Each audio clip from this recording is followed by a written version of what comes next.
Hello and welcome to another episode of Empower You Podcast. I'm your host, Michael Abney, and I'm here just to shine a little light on the pathway to living life a little bit more consciously. And how we do that is we just share stories, meet folks that are on the same their path, see how we vibe, see how we're all doing, and learn to create community for people that are seeking that next level in their life.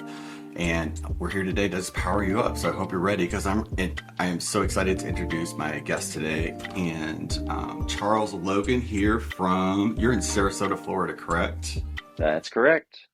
And we were just sharing a little bit before we started to record about the things you do, the things I saw on your website, and I'm ready to dive in. Just introduce yourself and share a little bit about how you stumbled onto, or how it found you, what you're doing right now in that way, or one of the things that you're doing and why you're so passionate about it. So, hi, I'm Charles Logan. I am a guide, teacher, and healer in the lineage King Solomon through the Modern Mystery School.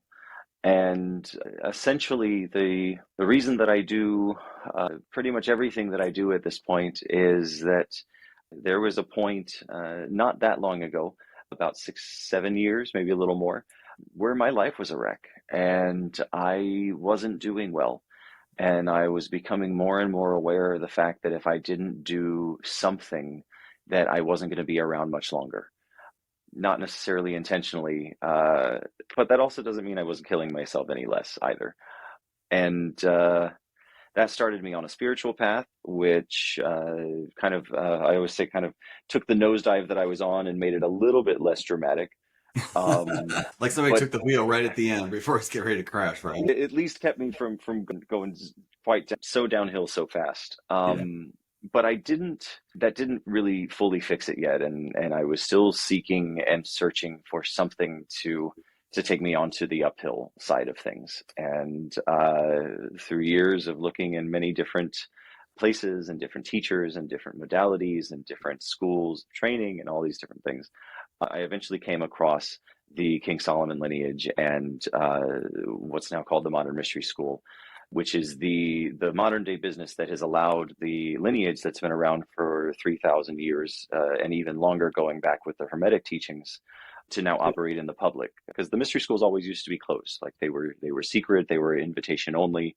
If you could find them, there were only a select few that were allowed to train there.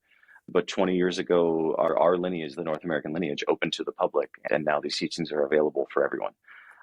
So through some interesting jumping through hoops of the universe, I ended up being down in Naples, Florida, doing a show, and ended up meeting who is now my guide and mentor and good friend, Barbara, who introduced me to the lineage. And that's what finally did it. That's what finally took the downhill and switched me to uphill and got me to where I am now, which is it's just such a far cry internally. Externally as well, there's been a lot of external shifts, but even back when I was really struggling, I don't know that most of the people around me would have known that I was really having the challenges that I did. I mean, a few people might have been like, oh, he kind of drinks a lot, but other than that, I don't know if anybody really knew that I was having the problems that I was. So I don't know. There's, right? Yeah, so much. We don't talk about so that much with each other. We don't talk about that with each other. Everybody has it.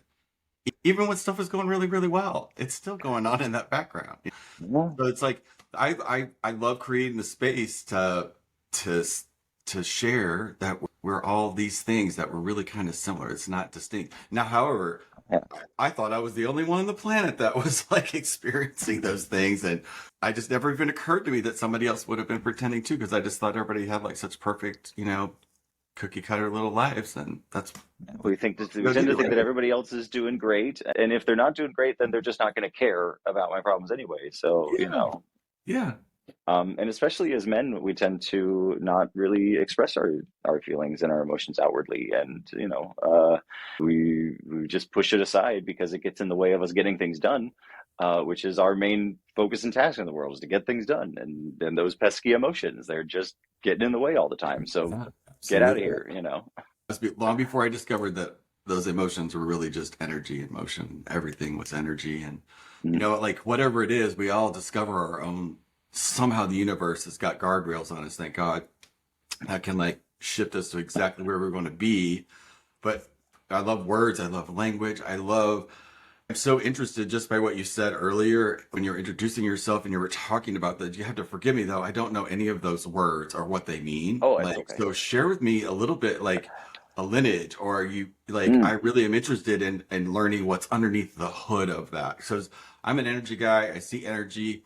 So it's not so much me, the juice is what that lineage like opened up in you, like yeah. 'cause we all have our own little path, but that thread that like kind of all holds us together really is, I believe, inside of our stories about what was the thing like that transformed in our heart that shifted you, where Mm, you're obviously, I'm here talking to you today and I can feel your heart chakra is wide open. So mm. I know that you're coming from that space. You're not coming from your ego or your headspace. So that probably died along with all that other stuff back 6 years ago, like it did me. It's has far less control over me now than it ever Yeah. has, and I'm still human, right? So the negative Yeah. ego still, of course, tries to rear its ugly head and run the show sometimes. But nowadays, I'm very well acquainted with what it sounds like and the tricks and devices that it uses, and Yeah. I'm much more well equipped to be like, I see what you're doing there. Not Fool me today. once. 200 times it fooled me before I started to like, Right. oh, I could choose. Remember that Fool commercial me where three like a thousand little devil times. on one side and a little angel on the other? Oh Sometimes yeah. it's just kind of like, which one's it going to be today, kids? Well, and that's what we have as humans in this world, and in every moment of every day, we have the choice, and we can look at that as the choice between light and dark. We can look at it as the choice between good and bad, or just the choice between our positive ego and our negative ego, and which one we're going to let, be in charge, let run the show. Yeah, And really, every moment, every decision that we ever make can be kind of boiled down at its core to that choice of like, all right, which one am I choosing here? Am I going to choose exactly. to serve the light? Am I going to choose to bring light in this world, or am I going to choose the path that's going to bring some kind of harm or pain, whether it's to someone else or more likely ourselves? It's usually who we inflict the most harm on, Yeah. because most of us are good people. We're not going to go around harming others, but all the things that we do to ourselves. Oh, wait. Yeah. Crazy. Mhm. Yeah, But we could talk an entire show about that right there. yeah, it's But that's a whole I, rabbit hole in itself. we're not going down that rabbit hole today because I want to go down the rabbit Um, hole, like how you connected with this and what yeah. this did for your life, like on the underneath. So the you really touched on a key aspect of it, because you were talking about the lineage, but then you were saying, but what's the thread? Like, what's the thing that connects? And essentially, that's what a lineage is. It is a through line. It's a thread that stays consistent throughout eons of time, right? Or at least millennia, we can say for certain.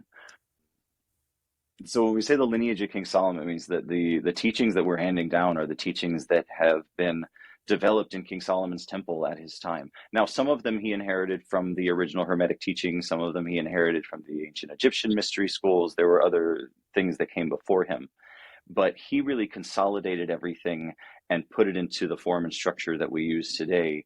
And those teachings have been handed down directly in a through line, that direct thread from teacher to student for the last 3,000 years.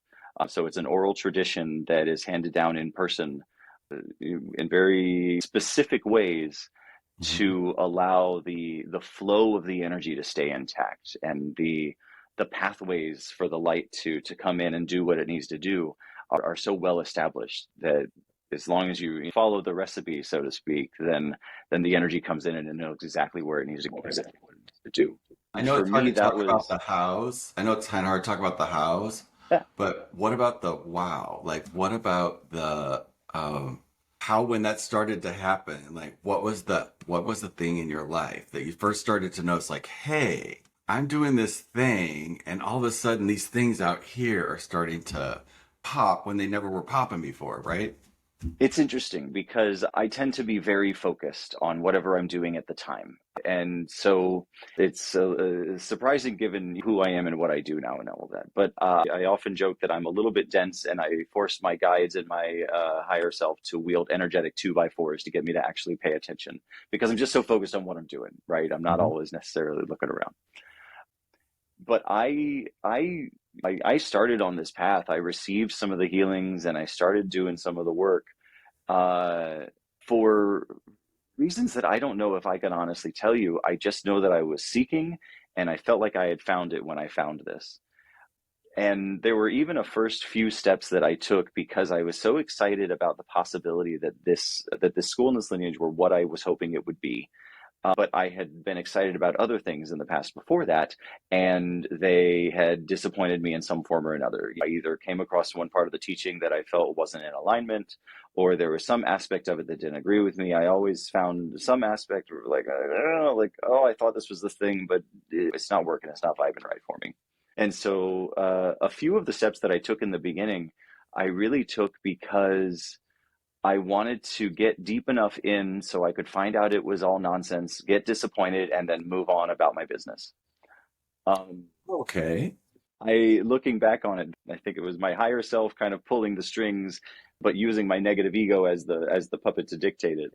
Um, but at first, I just knew that everything I was learning seemed super cool, and it opened up these possibilities. Oh, maybe that's what it looks like to actually have magic in the world and use energy and really make a difference. One of the things I was struggling with so much when I found this was a feeling of powerlessness. I was looking around at the world around me, I was seeing the state of things, and I just felt like I couldn't do anything about it. I was disillusioned by seeing so many aspects of our world and all of the avenues that we should be able to use to create and facilitate change just seemed like they were no longer functioning, and that it just felt really defeated and powerless. And So, like that was, do you still feel that way now? oh no, Okay. now I feel like I can actually do something in the world. And that was something that I did notice early on. One of the first classes that we teach in lineage is called Empower Thyself, and it's 2 full days of teachings, and that was where that started to shift. I wasn't super aware of it at the time, but looking back, that's where I started to at least look around me and be like, all right, I can make a difference here. You know, and we all can, right? It's not just about I'm not going to go be a political leader that's creating change on that massive scale that way. I can affect so much change by, first of all, changing myself, healing my inner world, and creating around me the sphere of influence that I have direct control over, about making that everything that I want it to be. And then that lit the desire to then help others do the same. And the more of us that just start to make our personal worlds the world that we want, then the entire world eventually becomes the world that we want, because we're each actively creating it in our own personal lives. It's a little bit of a cliche statement at this point, but be the change, right? It That's really the is, core of it. and Excuse me. there's a lot of folks right now, Charles, that are like they don't have access to that. They're back where you were, when it's like they have no control. And I remember Yeah. that too. Like the first time my guides ever like spoke to me that I knew beyond a doubt was right after September 11th, and they told me that that's Mm, why I came here, was something shifted then, and mm. it shifted in me for sure. I can't believe that's been like that many years ago, but Oh yeah, um it's crazy. that was the thing. It was because that made any sense to me. Like none of it Yeah. made sense. And I was always sort of the outsider and saw energy around things, and like what was happening on the inside never was matching what the outside was. So I had that powerlessness too. And then when I saw it Mm, reflected on a global scale, and I've always sort of had that vibe or that viewpoint. I don't know why I was sort of born with it, but it's like I see so many folks right now, like the masses are waking up. When you were waking up, that's one of the first things you got to be confronted with is how really uncomfortable we are, because we're taught to be comfortable. We don't realize that comfortable is the thing we should run to, because that's where everything that we ever wanted in our entire lives exists. But like in that space, when you're starting to wake up to that, what was the thing? Because somebody's listening to this right now, and all they want to know is what was the damn switch. Tell me where the switch is at. Like, what was that for you? I think it was just being reminded that I am divine, that I am royal, that I am powerful in and of myself. Like The biggest lie, what's that? you connected to it, right? Yeah, and that's one of the empower thyself, connect the students to that in a really direct and tangible way. And the biggest lie that we tell ourselves is that we don't matter and we can't do anything. Yeah. Because you know each single one of us is actively manifesting the entire world around us at every moment of every day. And it's just a matter of whether we're doing it on purpose. Yeah. And it's interesting though. I was going to college in Manhattan on September 11th, 2001. And that is a really a point in my path that I can look back where things really for the negative for me, and I really started to shut down and just push everything away and block everything out. I by nature I'm very much naturally indigo in nature, right? I'm highly empathic, I'm very energetically sensitive, a strong galactic tendency towards a lot of things. I just learned to hide it really well, especially because of the household I grew up in and the life that things were going on. But I didn't really completely block all that off until I think around that time of September 11th. That's when things got so rough and so harsh and so bad Yeah. that I just shut it all down. And anytime it ran a risk of rearing its head too much, then I just drank it until it wasn't. Yeah. Um, I was on a very similar, like, even though that happened and they said that, that was not like, woo, and I just floated my ass to here. No, I resist. I'm the biggest resistor ever. Like, I'll resist till the thing, like, just doesn't have anything left. I'll just keep resisting till it doesn't have anything left. And, like, mine, I had like about 2014 was when I was diagnosed with HIV and a lupus, mm, and like my health failed. Everything failed.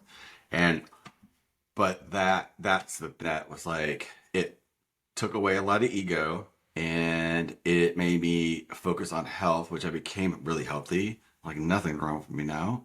And mm, I'm 57, but I feel like I'm 27. Like the energy's all it all shifted back. But the other thing was like September 11th.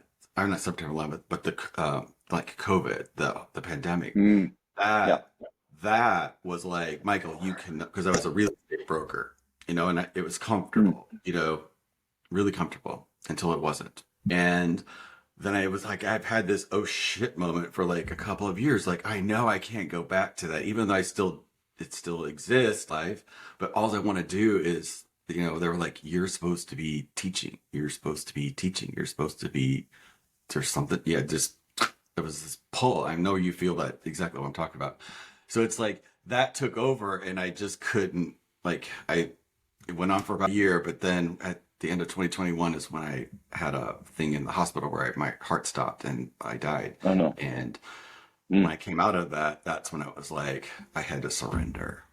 And when I mm, surrendered, that's when everything shifted and I started connecting really deeply to, everything that flows through all of us, whatever that is. mm. But like, that is like that sense, we're just a little bit ahead of the curve, but there's an en masse of people that are waking up behind that are with us now that just don't know the things that we have connected to yet. Yeah, because we are on the really amazing and really great things. The time that has been prophesied for centuries, if not long.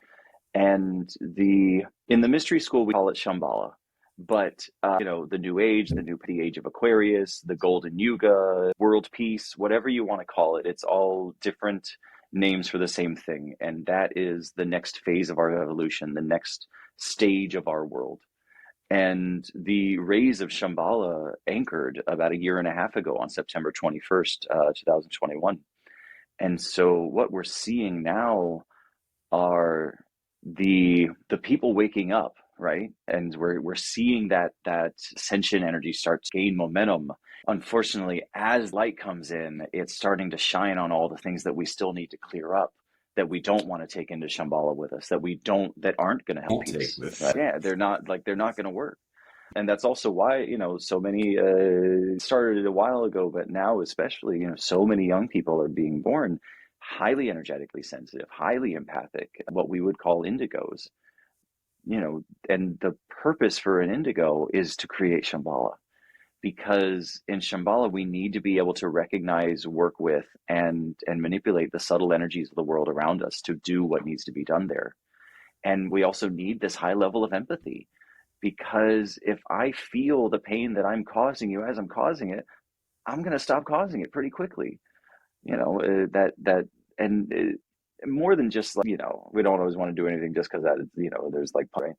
But even more than that, there's just the sense of unity. We are a collective consciousness. We are one big giant being of energy that's individuated into billions and billions and billions and billions of. We're all here experiencing the physical world at our own times and in our own ways to be able to, do what we came here to do, which is a longer conversation, a different topic. But we're always striving to get back towards that connection, and that level of empathy is going to help us get there in such a more profound and functional way. I'm not exactly sure how I got there, but there you go.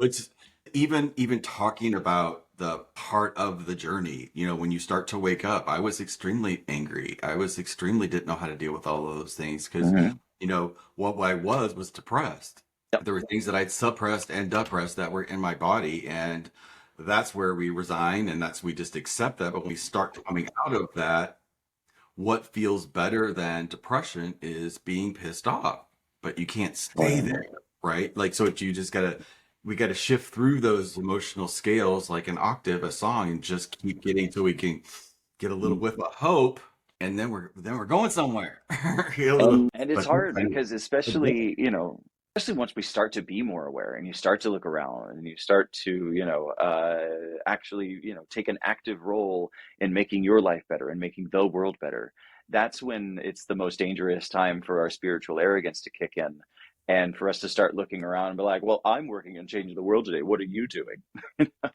And that's going to lead to also the anger, because like, oh my God, I'm working so hard to make the world better and I'm watching you just tear it down. How dare you insert expletive. Yeah. So gratitude and compassion become such key ingredients to weave into the mix. Anger in and of itself is just an emotion, right? It's neither good nor bad.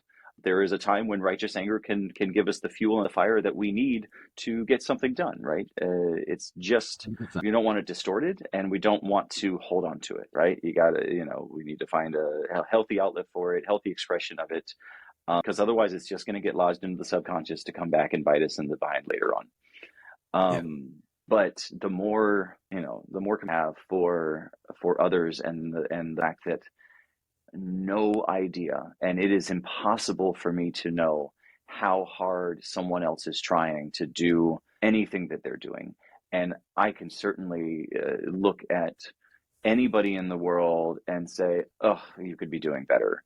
But I don't know them. I don't know their life. And the vast majority of people are doing their best, and they're good people, and they're making the best they know how to make.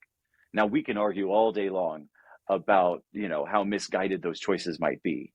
But the vast majority are good people that are trying their best and doing the best with the tools that they have available to them and with the skill set that they currently, possess. Yeah. And when you accept that, then the compassion kicks in, and be like, oh man, you're really trying, and is all that's coming out of how much effort you're putting in, that means you're really struggling. So, here, let me lend my brother a hand. Here, let me support my sister, and let me be grateful for them for providing me the opportunity to be in the flow of compassion and to be in the light of service, because there's no closer to God, source, spirit, creator, whatever you want to call that energy that you spoke of earlier, right? That energy that flows through us, the primordial force of love and good in the world that brings order to the chaos. Name it whatever you want. The most powerful way that we can connect to that energy in this life is when we step into service to another. Yeah. Okay. Easier said than done, but it's the truth. Oh yeah. Yeah. Absolutely. The part that's like so hard for folks, I believe, is like learning how to not react to something. It takes it takes a practice. The mind's going to say, hey, that doesn't work, because it's the one that doesn't want you to do that. It doesn't want you to become aware. And we also live right now in a world that spirituality, like when it first happens to folks, like it is the first thing that it hijacks, because what you just said is true. And I've so been there. I mean, it got me. It took me, here you go. Yeah. It was like, oh yeah, absolutely. Now you're over here. But it really wasn't until I realized this context of I had been living like, it was like this random weird moment in 2018 that I just had this switch that went off. I have no idea where it came from, but I realized my entire context of my entire life since I came out of the womb was built off of surviving something. Everything. And when that happened, that collapsed. That context collapsed. Mm. And so I've been the last couple of years just trying to adjust to, even though I could fail now and like fall down and no money or whatever it was, but I know I'm too aware that that's happening for a specific reason. Like I'm causing everything. Like there's no everybody else. There's no out there, because it's just I can't not know that now.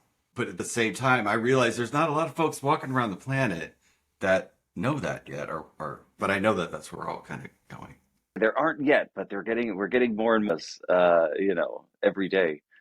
But it's tricky, the blame and the judge, all of the things that happened, right? Yeah. It's hard.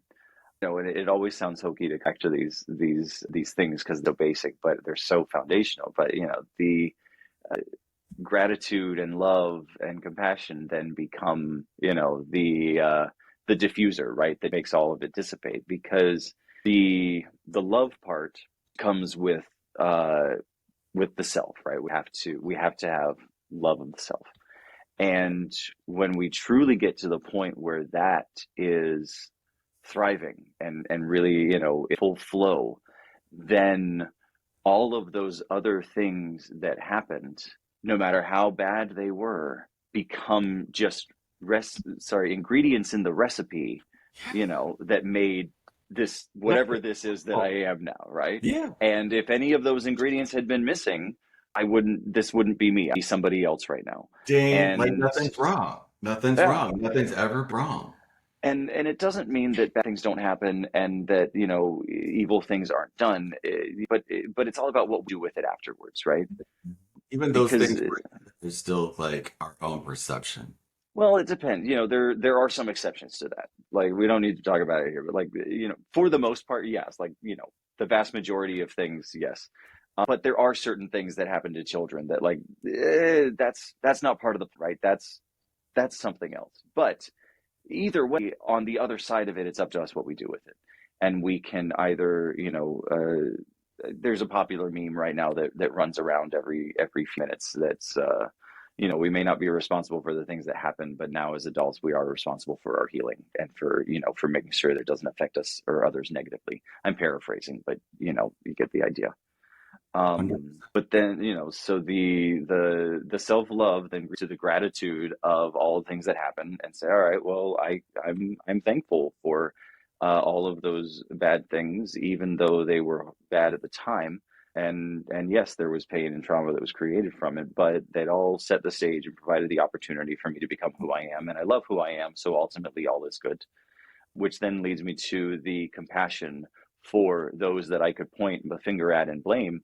Because from the age of reason on, right, we have more of an emotional faculty around us, and we're somewhat more in control of our lives, and then we're at least 50% responsible for many of the things that are going to go on. I'll say many to most. I won't necessarily say all, although it's but there are things that happen to us as children, right? Because we don't have control over our lives as children.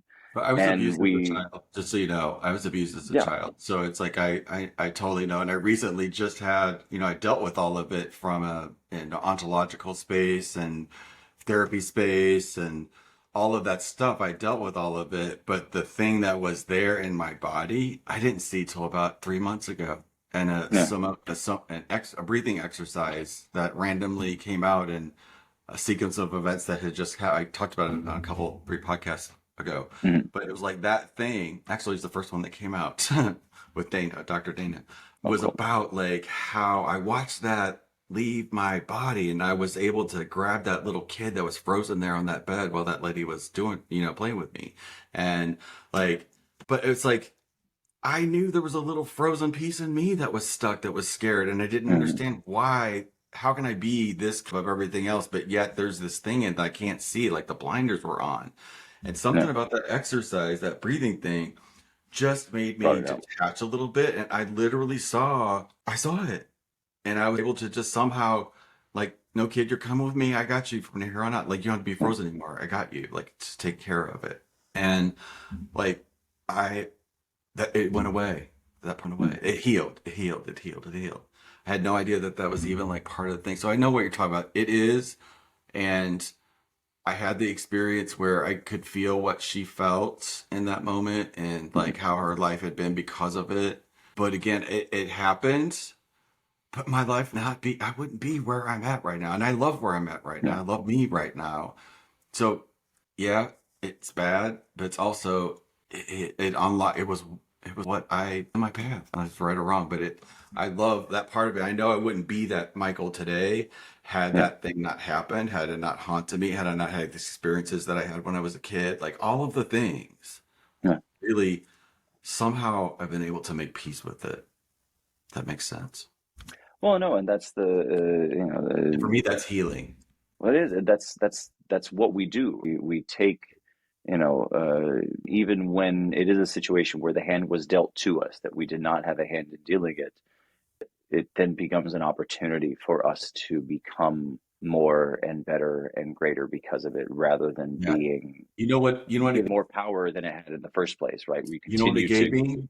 It gave me a vision that I wanted to be a part of, whatever was going on in the world, that we had a world where when children were born, they were loved, nurtured, like parents lit up around them, nurtured every dream that they ever had inside of them, and they grow up and they manifest that dream to make the world a better place. Like that's what that experience in the background of my life gave me, and that's exactly what I am doing with my life right now.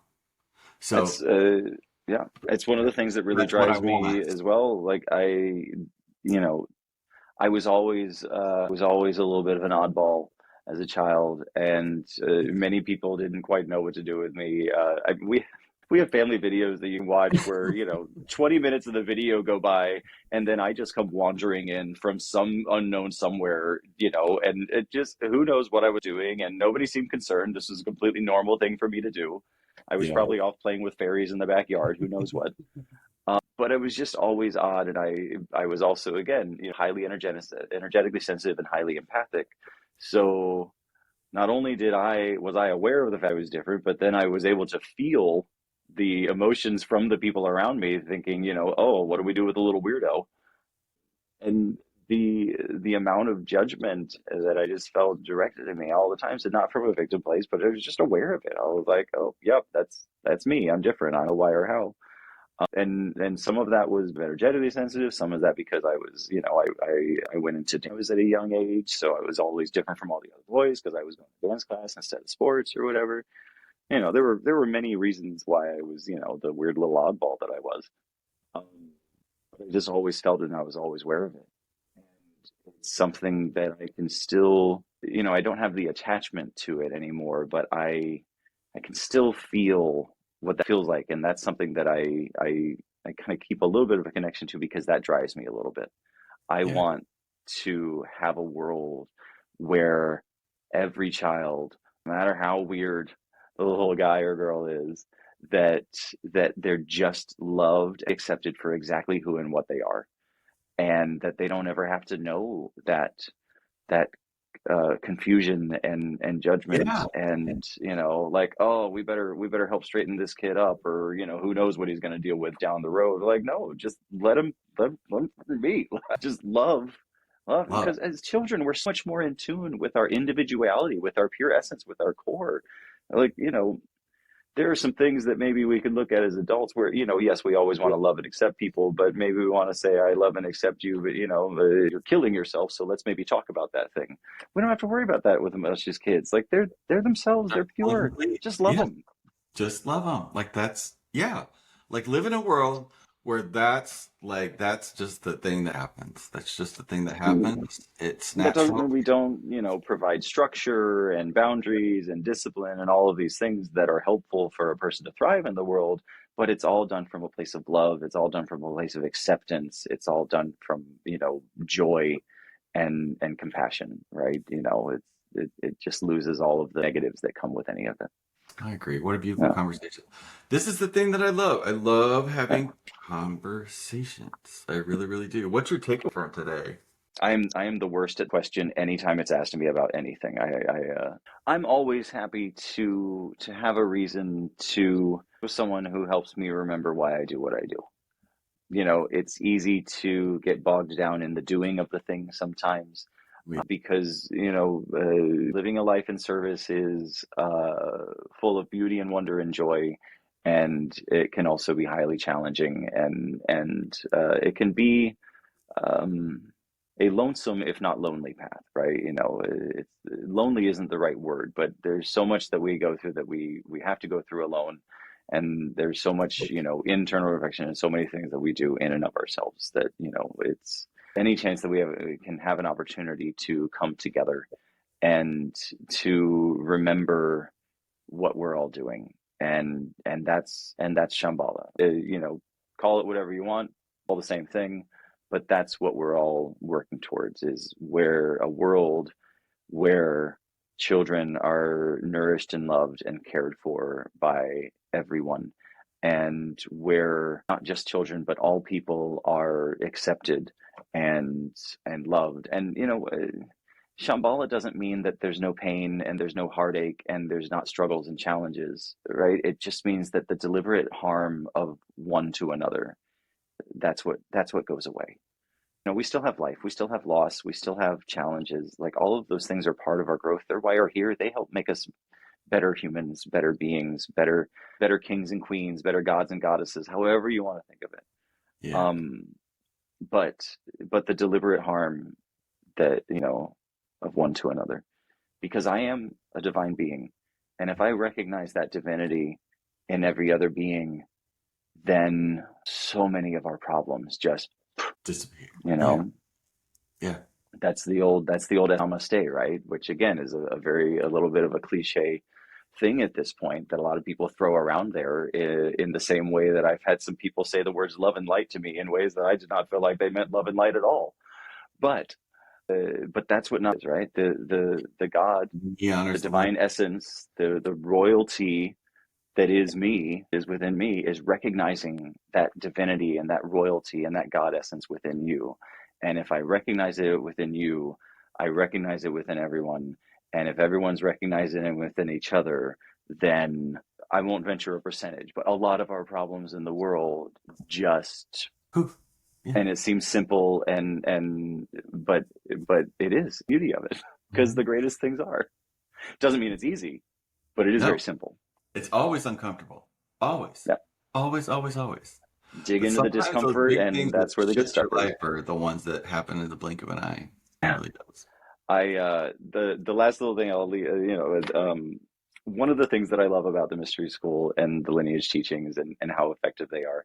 If you remember the original Mary Poppins movie, Mhm. there was a point when the children want Bert to help them jump into the chalk drawing on the pavement, and Mary Poppins says no, and so Bert says, here, I'll do it. And he leads them through this kind of convoluted process of, all right, you think and you blink and you double blink, and all this stuff, and they jump in, and it doesn't, of course, work.